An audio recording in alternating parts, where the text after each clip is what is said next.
PGT result কেতিয়া দিব, graduate টিচাৰৰ result কেতিয়া দিব।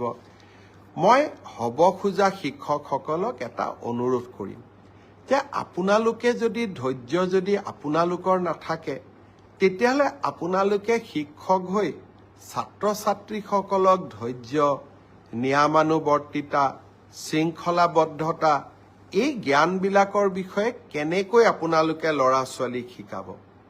মই আপোনালোক যি ধৰণে উদ্গ্ৰীৱ হৈ আছে, মোৰ চিন্তা সিমানেই বাঢ়ি গৈ আছে যে আপোনালোকে একোজন প্ৰকৃত শিক্ষক হ'ব পাৰিবনে নাই। সেয়েহে যিমানে আপোনালোকৰ চিন্তা বাঢ়িছে, নিযুক্তিৰ তাৰিখো মই 15 দিনকৈ আগুৱাই লৈ গৈ আছো, যাতে আপোনালোকৰো এটা ধৈৰ্যৰ পৰীক্ষা আমি ল'ব পাৰোঁ।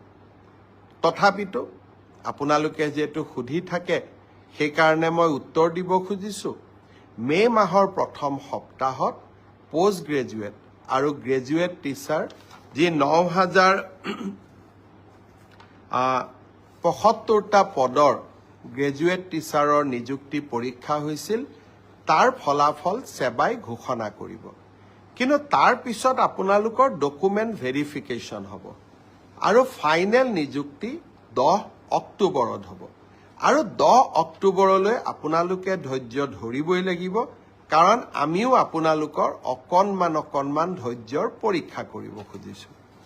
ঠিক সেইধৰণে যিসকল শিক্ষকে মোক সুধি আছে 5,550ৰ লিষ্ট কেতিয়া দিব, আপোনালোককো মই জনাব খুজিছোঁ যে এপ্ৰিল মাহৰ ভিতৰত আমি আপোনালোকৰ ডকুমেণ্ট ভেৰিফিকেশ্যনৰ কাম শেষ কৰিম।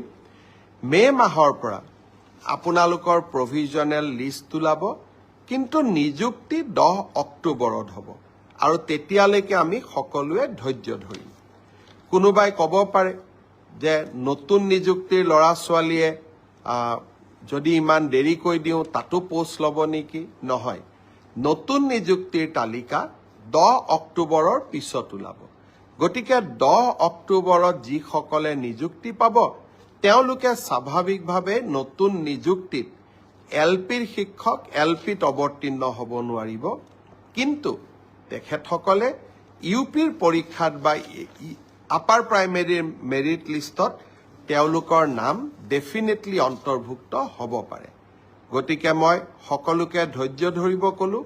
গ্ৰেজুৱেট আৰু পোষ্ট গ্ৰেজুৱেট টিচাৰৰ ৰিজাল্ট মে' মাহত, কিন্তু আফটাৰ ডকুমেণ্ট ভেৰিফিকেশ্যন নিযুক্তি 10 অক্টোবৰত। তেনেকৈ LP MEৰ 5,550ৰো ডকুমেণ্ট ভেৰিফিকেশ্যনৰ কাম এপ্ৰিল মাহত আমি সমাপ্ত কৰিম।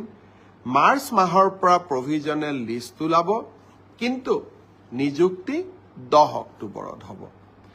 এতিয়া মই আহিছোঁ